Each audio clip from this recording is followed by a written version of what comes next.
जब साथ में थे तब इन लोगों ने क्या आचरण किया था अरुणाचल प्रदेश में। जब भारतीय जनता पार्टी को पर्याप्त बहुमत था तब हमारे दल के विधायक को, यही तो हमारा मूल विषय था अलग होने का, एक यह महत्वपूर्ण कारण था। तो उस समय हमारी पार्टी के विधायकों को शामिल करा लिया। अब मणिपुर में यह काम किया है। चिंता मुक्त रहिए।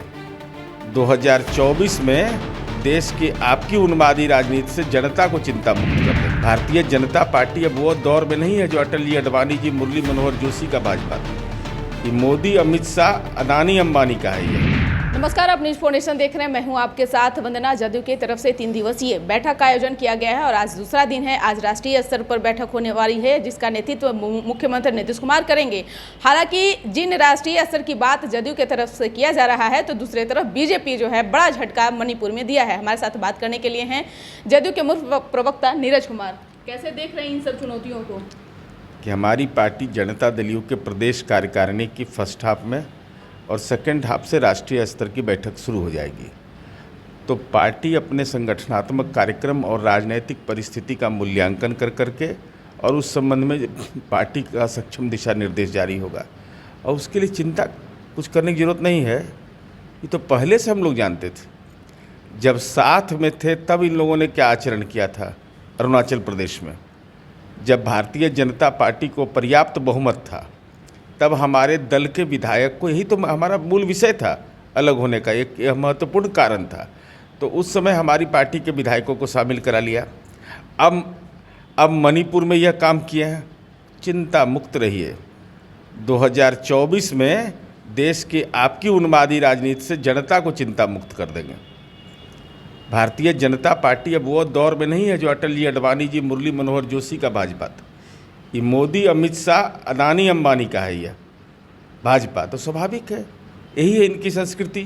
नैतिकता, एकात्म मानवतावाद, त्यागी, तपस्वी, राष्ट्र निर्माण, ये सब नारा जो है उसका प्रकटीकरण नहीं होता है। कभी एक नाथ शिंदे को खोजते हैं, कभी कहीं किसी को खोजते हैं, यही में लगे रहते हैं। जिन रास्ते पर जदयू अभी चल रही है, क्या लगता है कि ये रास्ता जो है वो आसान है? क्योंकि आप लोगों की तरफ से अभी यह तय नहीं हुआ है कि प्रधानमंत्री का चेहरा कौन होंगे। क्योंकि मुख्यमंत्री वाले चुनाव में आप सब देख रहे थे कि जब चेहरा ही नहीं होता है तो बिहार की जनता जो थी वो जवाब देने का काम किया।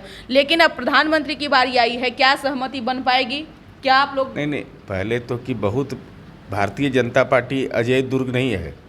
ऐसा नहीं कि लोग के दिमाग में ये चला जाए कि भाई भाजपा तो हारेगी ही नहीं। अरे देश कितना बड़ा है, 28 राज्य में 12 राज्य में भाजपा है। कितना इनको सीट आया? 303 और 273 से नीचे आए कि निबट गए। तो 40 सीट का ना मामला है। तो 40 सीट के बारे में मूल्यांकन कर लीजिए। बहुत सीधा मूल्यांकन है कि उत्तर प्रदेश में जहाँ थे वो उससे ऊपर जाएंगे कि उससे नीचे आएंगे। बिहार में जितना जीते थे उससे ऊपर जाएंगे या नीचे जाएंगे। बंगाल में जितना जीते थे उसके बाद विधानसभा चुनाव का परिणाम आया, क्या हुआ?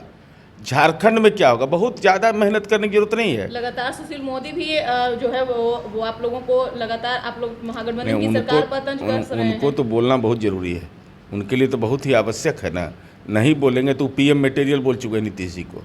वो पीछा करता है बयानमा हमेशा उनको, चूँकि वही एगो नेता है बिहार में जो PM मटेरियल बोले थे। तो अपना CR कुछ ठीक करेंगे कि नहीं? कैसे ही बैठे रहेंगे? ऐसे ही तो राजनीति में वनवास दे दिया। तो राजनीति जब वनवास दे दिया तो स्वाभाविक है ना। चूँकि माननीय सुशील मोदी जी से मेरा अनुरोध यही होगा कि पहले PM मटेरियल वाला बयानमा पर बोल दीजिए आप। बाकी जितना बयान देना है देते रहिए, उसका जवाब मिलते जाएगा।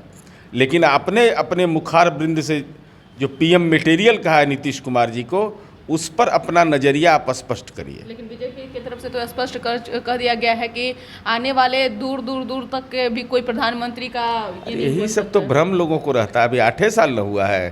कांग्रेस कितना दिन हुकूमत की है? कोई लोग कहता था कि कांग्रेस पार्टी जाएगी। यही लोकतंत्र में यही लोग कहते हैं शक्तिशाली प्रधानमंत्री। अरे प्रतिभाशाली प्रधानमंत्री बोलिए ना। 56 इंच तो 72 इंच ही राजनीति होता है। राजनीति मुद्दों के आधार पर होना चाहिए। और हम उम्मीद करते हैं कि आदरणीय सुशील मोदी जी, आपने यह एहसास किया होगा ना कि भारतीय जनता पार्टी 2017 में जब हमारे साथ आई थी, जनादेश आपके पक्ष में नहीं था, लेकिन उसके बावजूद आप आए। तो 7 निश्चय पर ही काम किए ना, अब फिर सातवें निश्चय पर हो रहा है ना, तो जनता के कल्याण के कार्यक्रम में कहीं कोई दिक्कत नहीं है।